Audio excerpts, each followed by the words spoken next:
भारत सरकार के कार्यक्रम राष्ट्रीय बाल सुरक्षा अभियान के तहत जिला अस्पताल विक्टोरिया में क्लब फुट जागरूकता माह मनाया जा रहा है। जानकारी के अनुसार इस कार्यक्रम के तहत जन्मजात बीमारियों का विशेषज्ञ डॉक्टरों द्वारा इलाज किया जाता है, जिसमें हृदय, आंख, नाक, पैर की बीमारी भी शामिल होती है। इसी क्रम में जिला अस्पताल विक्टोरिया में एक शिविर का आयोजन किया गया, जिसमें कंजेनाइटल टेलिपस इक्वानो वायरस बीमारी से पीड़ित 19 बच्चों का विशेषज्ञ डॉक्टरों द्वारा इलाज किया गया। इस संबंध में स्वास्थ्य अधिकारी ने बताया कि कंजेनाइटल टेलिपस इक्वानो वायरस बीमारी से पीड़ित बच्चों का पैर का पंजा नीचे से मुड़ा होता है। ऐसे बच्चों को सबसे पहले प्लास्टर लगाया जाता है। स्वास्थ्य अधिकारी के अनुसार प्लास्टर लगाने से अधिकतर बच्चे ठीक हो जाते हैं, क्योंकि उनका पैर सीधा रहता है। उनका कहना है कि 0 से 5 वर्ष तक के बच्चों का इलाज विशेषज्ञ डॉक्टर द्वारा किया जा रहा है। ये बच्चों में, जिसमें बच्चों के नीचे पंजे के पास से पैर मुड़े रहते हैं, ठीक से वो चल नहीं पाते हैं, तो ब्लॉक स्तर पर कैंप लगाकर बच्चों को चिन्हित किया गया है। 19 बच्चे चिन्हित हुए हैं।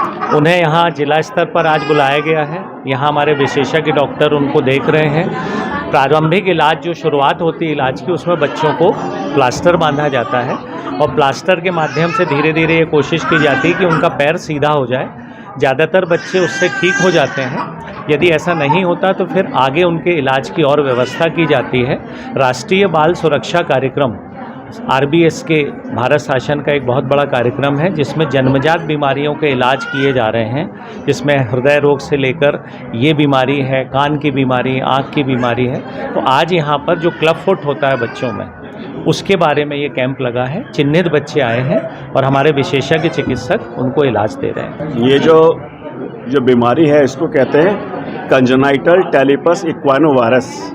ये वो बीमारी है जिसमें बच्चे के जन्मजात पैर नीचे से मुड़े रहते हैं और इन पैरों को सीधा करने के लिए, चूँकि बच्चों की हड्डियाँ नरम होती हैं, तो अगर उनको सही तरीके से करके प्लास्टर लगा के रख दिया जाए तो बच्चों की हड्डी धीरे धीरे खुद सीधी हो जाती है। ये जो उनके अंदर एक क्षमता रहती है अपने आप को ठीक करने की, उसी क्षमता का इस्तेमाल करते हुए इस तरीके से प्लास्टर लगाया जाता है कि बच्चे के पैर ठीक हो जाएं। उसमें सारे ब्लॉकों से चिन्हित करके जो बच्चे बुलाए गए हैं उनका आज प्लास्टर लगा है। एक कार्यक्रम किया गया है और इसको जो है एक कैंप स्तर पे किया गया है, एक मिशन मोड में किया गया है, ताकि ज़्यादा से ज़्यादा बच्चों जो है इस पैर की विकृति से बच जाएं। अगर इसको छोड़ दिया जाता है तो एक बार हड्डियां कड़ी हो जाएं और उनके एपिफाइसिस फ्यूज़ हो जाएं, तो फिर इसको करा जाना संभव नहीं है। हड्डी को तोड़ के उसको ऑपरेशन किया जा सकता है, जो कि बहुत ही कठिन है। इसलिए ये करने से इन बच्चों की ज़िंदगी में एक बेहतरी आएगी। उनके जो पूरी ज़िंदगी भर उन्हें इसका सुख मिलेगा अच्छे पैरों का। इस हेतु ये कैंप किया गया है, जो कि काफ़ी सफल रहा और 19 बच्चे आए हैं और इसके लिए जनता को बहुत बहुत धन्यवाद। मिनिमम कितना समय लगता है सर ये प्लास्टर लगाते हैं? दरअसल ये जो बच्चे हैं, इन बच्चों को प्रति मंगलवार यहाँ पे OPD होती है। CS महोदय का जो चैम्बर है उसके सामने है, और प्रति मंगलवार जो OPD होता है इनको हर हफ्ते बुलाया जाता है और एक बच्चे को सामान्य तौर पर लगभग 10 प्लास्टर लगते हैं।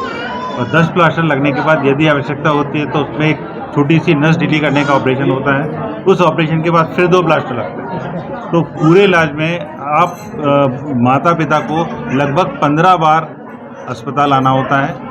और इसके अलावा 2 NGO हैं, एक अनुष्का फाउंडेशन है और एक क्योर इंटरनेशनल है, जो हमारे बच्चों के इलाज में हमारे इनकी गाइडलाइंस बनाने में, इनका रजिस्ट्रेशन करने में, इसका एक नेशनल रजिस्ट्री भी है। उस रजिस्ट्री में हर एक बच्चे का हर बार के प्लास्टर के पूर्व की स्थिति और नया जब अपन प्लास्टर लगाते हैं उससे पहले की स्थिति का रजिस्ट्रेशन होता है। और ये दोनों फाउंडेशन बच्चों को जूते प्रोवाइड करते हैं। ये जूते जो हैं ऑपरेशन के उपरांत 5 साल तक लगाने होते हैं। तो ये जो स्पेशल जूते हैं ये भी दोनों फाउंडेशन हमारे को प्रोवाइड।